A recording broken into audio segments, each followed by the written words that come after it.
grand final week. I think it was your first one. How's it all sinking in? Yeah, it's pretty exciting to be honest. As soon as the game ended on Saturday, I was already getting excited for this week. So yeah, very exciting times. And the It's just derby? How special is that? Like the old enemy, the derby. You've got some pretty fiery cats in both teams. You must be raring for it. Yeah, I think it's sort of everyone's saying it's really aligned. The derbies are the biggest games of the year for us, and yeah, for a grand final to be at Amy Park and packed out Amy Park against Victory, it doesn't really get much better than that. because Kate, you mentioned at full time of that game against Western, you were really giving it socks with your celebration. The Yeah, old fist bumps at the middle line. Describe what you were feeling for us in that moment.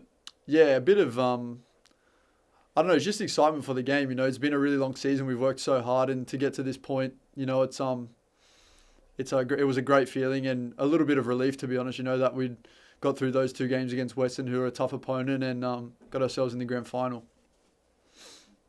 Was there also maybe just a bit of a sense of, you made the decision to come down to Melbourne City from Brisbane, you packed up your entire life, moved down from Queensland, and it was almost validated in that moment, the hard decision that you've made has delivered a grand final?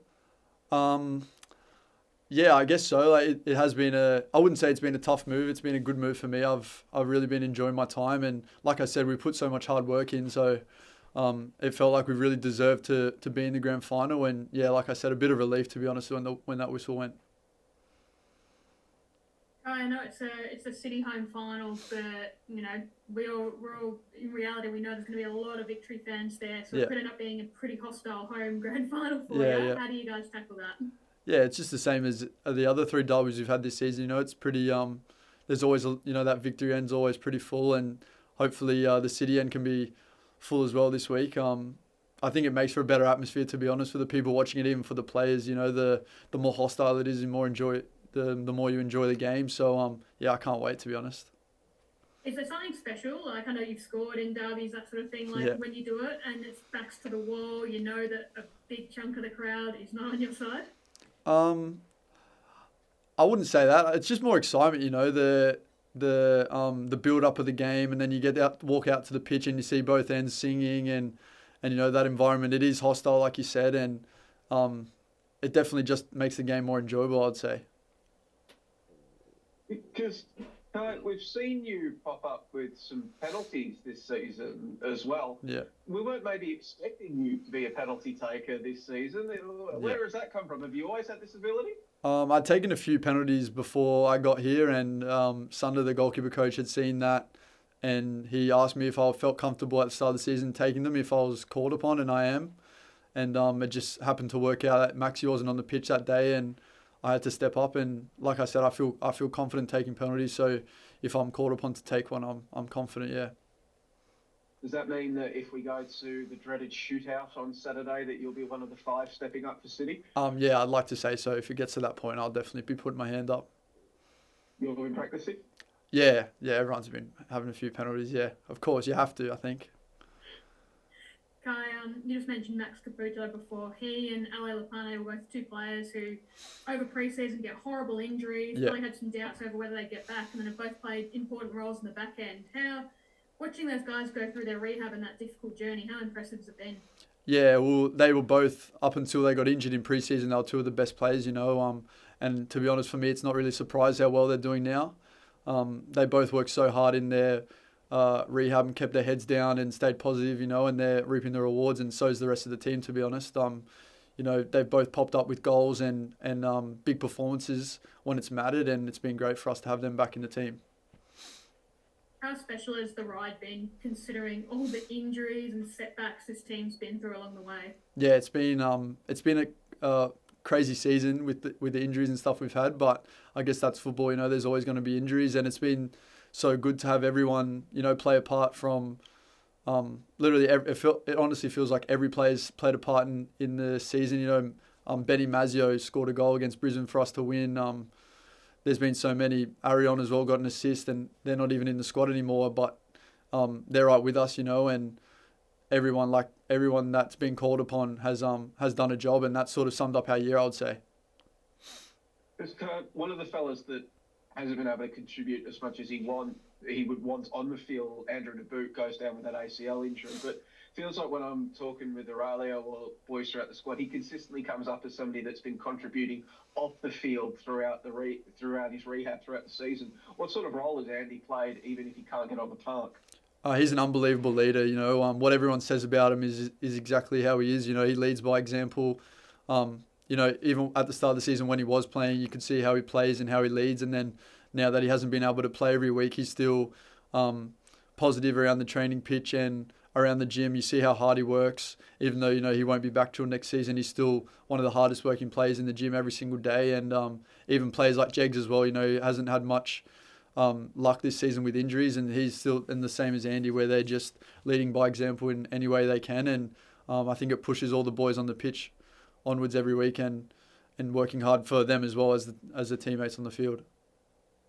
And I'm also told that Andy's in charge of the fine system that you've got going there. Has he pinged you this season? Yeah, he has actually. He's pinged everyone. It's good. He's really good at that job, to be honest. We've got a lot of money in there, so it's it's been good. It keeps everyone switched on. No one's late to anything here, which is really good. And he's very switched on with the fines. Yeah.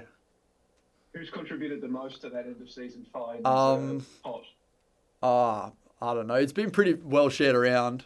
I wouldn't say there's one person that's specifically been putting the most money in, but I'd say there's definitely been a time where everyone's had to throw a fair chunk in.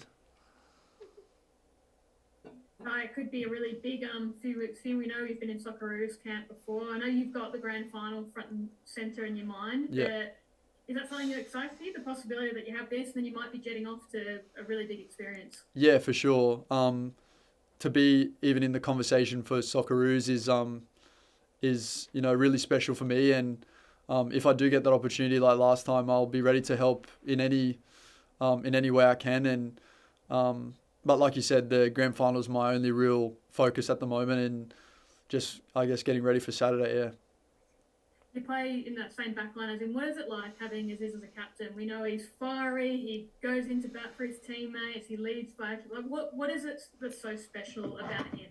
Yeah, he like you said, he's an unbelievable leader. He's a really big reason why we've done so well this season. He keeps everyone grounded and leads with his words, but also his actions. Every week he's one of our best players, and he's an unbelievable leader and unbelievable character for the dressing room. But we do have a lot of great leaders. There's along the whole back four, you got Nate as well, even Jaman, have all been great leaders for our team this season. And yeah, Aziz is just, he's unbelievable. He's an unbelievable leader.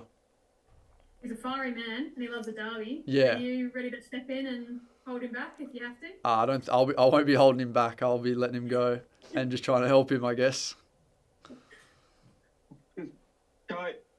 Coming into this derby, it's also been noted that been a while since Melbourne City has actually beaten Melbourne Victory in one of these games. What do you need to do on Saturday to overturn that and get one over on them? Just focus on what we can control, I think. We've been playing quite well lately, especially in the run home. We've put a lot of good performances together, and just focusing on what I said we can control and keeping that momentum going. I think we've had a lot of good performances and we've been scoring a lot of goals, and just sort of focusing on what we can do and what we can control.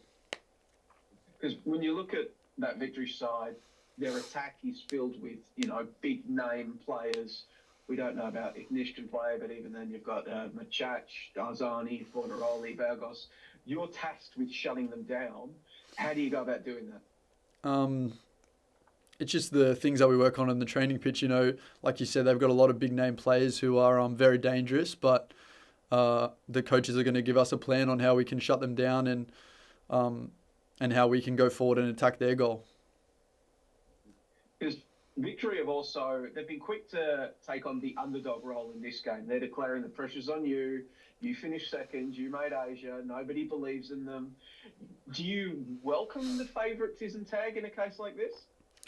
I don't know. I haven't really heard too much about that, to be honest. Like I said before, we're just focusing on ourselves and working hard in training and being the best that we can be. on Saturday night and, yeah, controlling the controllables, I guess.